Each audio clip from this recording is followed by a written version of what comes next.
Hello, it's Lanice with Lessons from an RN, and today I am coming to you to talk to you about taking care of yourself and making sure that you provide yourself with some self care beyond the spa days.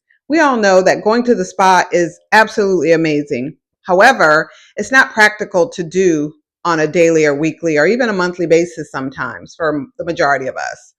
So we need to make time for ourselves because we're very busy. I don't like the word busy, but we have lots to do on our plate sometimes, and we just need to take some time for ourselves every day as women, especially those of us over 40, because as you know, time just kind of gets away from you as you get older, and it's very important to focus on yourself. It's not being selfish, it's actually essential. And I say that because some of the practical things that I think are important to do to take care of yourself is getting up and going to the gym a few times a week. I go 3 times a week and I absolutely enjoy going to the gym. I can just unplug and listen to a podcast, get on the treadmill, go do some weights, and just take my time. To me, it's relaxing. It wasn't initially. I'm about 2.5 years in now, going on a regular basis and being intentional. But at first, it was a lot of work. But now it is a stress reliever, and I feel like it's part of my self care. The other thing that we can do is go to the salon every a couple times a month or once a month to get your hair done, to get a manicure, to get a pedicure. And if you can't go to the salon, take an afternoon to give yourself a pedicure and a manicure, and to wash and condition and do your hair if you're able to do that. So, I understand that going, like I said earlier, going to the spa is just not practical on a regular basis, but we can do things at home that makes us feel like we're at the spa. So one thing you could do is give yourself a facial at home. Of course, we cleanse our skin every day, and we should all have some type of skincare routine, even if it's a short 1, 2, 3 step.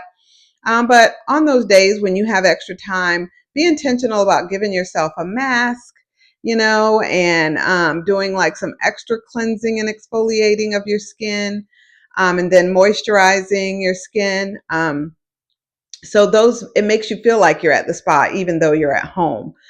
So those are some practical things that you can do. Another thing that I feel is very practical is spending time, doing some mindfulness meditation. There are different things on YouTube that you can follow. There are 5-minute meditations, 2-minute meditations. I have the Calm app. There are apps that you can use that will guide you through meditation, and deep breathing. Those to me are very helpful in the middle of the day when maybe I'm having a stressful day. I work from home. I'll just go in one of the rooms I have, and I have a mat, put it on the floor, put my headphones on, and just go through the maybe a 5-minute mindfulness meditation and deep breathing. And that really helps me as well. Another thing that we need to do to take care of ourselves is that we can do to take care of ourselves or just practice some self-care is at night before you go to bed, turn the lights down in your room. I have some books on my bookshelf right beside my bed. I'll do a little bit of reading. I don't do a lot of reading because by the time I go to sleep, I'm pretty exhausted and I fall asleep pretty quickly. But a few practical things I have right beside my bed is I have some lavender spray, some organic lavender spray, so it's not toxic. And I'll spray that on my pillow, and that is to me like gives me like a spa feeling, and it's kind of taking care of myself and helping me to relax. I also sleep with a satin pillowcase. And I initially started doing that years ago for my hair and my skin, but now I just love it.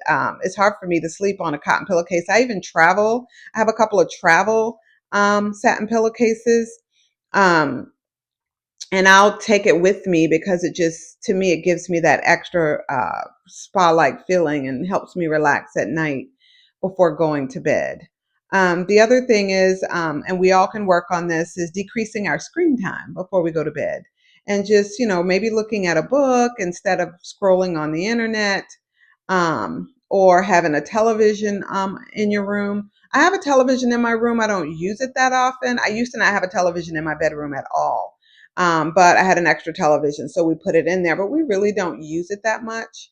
Sometimes when we're getting dressed, especially on Sunday mornings, we'll be listening to a message or maybe listening to music on our television. So those are some things we can do for self care also. I'll also like to talk about, just eating healthy. That's self care. And the reason why I do it is because it just makes me feel better when I eat healthy. I eat, the protein that I need to eat, the veggies and fruits. I juice.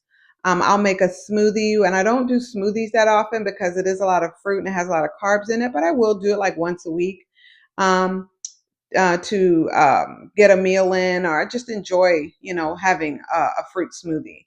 But just eating healthy helps me feel good, like makes my stomach feel pretty good. If I eat the wrong things, I'm going to pay for it by feeling like bloated. And so a part of self care for me is just eating healthy. The other thing that I feel is it helps me with self care is getting a therapist. Like, I've spent 10 weeks with a therapist recently, and it was very helpful. There are things that I can say to a therapist that I just probably can't say to those closest to me or to my friends. So she's really helped me a lot with some practical things I can do for mindfulness meditation, things to decrease stress. And so, if you have the ability to get a therapist or counselor, do so. If not, then there are some great short videos on YouTube with people that really know what they're talking about on how you can improve your self care and decrease your stress. Another thing I'd like to share that I did it a couple of years ago and I did it again this year was when I turned 50, we immediately went into the pandemic. So a lot of what I really wanted to do, I did have a party for myself when I turned 50. I had a cruise off of Tampa Bay with a lot of my friends, and it was a lot of fun. It was a dinner cruise and it was a lot of fun, but I wanted to have a makeover and a photo shoot. And I'll just say, just being vulnerable, as I've gotten older, I feel like invisible sometimes. Like, I don't feel like when I walk into a room, anyone notices I'm there. And for those you women that are in your late 50s like me, you understand what I'm talking about. It's hard to explain, but it's this feeling. I don't even know if it's actually happening, but it's just the way I feel. And I needed to build my confidence. So I had a makeover photo shoot. It was amazing. I had glam done, I had my hair done, and I'll put a picture here for you to see. And that was back in 2022. I had a photo shoot done, and it just really did a lot for my confidence in my mid 50s at the time. And then again this year, I had an opportunity to do a photo shoot as well and a makeover and all the things. It was just fun, and I did it. I don't have those photos yet because I just did it a few weeks ago. I would share them if I had them, but I don't. But I'll share the one that I did 2 years ago. It was absolutely like life changing for me. But once a year, I go on a trip with my girlfriends, and we call it a girlfriend's getaway, Beauty and the Beach. We'll stay near a beach. One of my friends has a nonprofit, and she puts it together. And I'll drop that information down below for you. But it is the most fun weekend you can imagine. This year, we had like 30 women. We have a chef there. It's in a beautiful location. We went to Destin, Florida at Fort Walton Beach.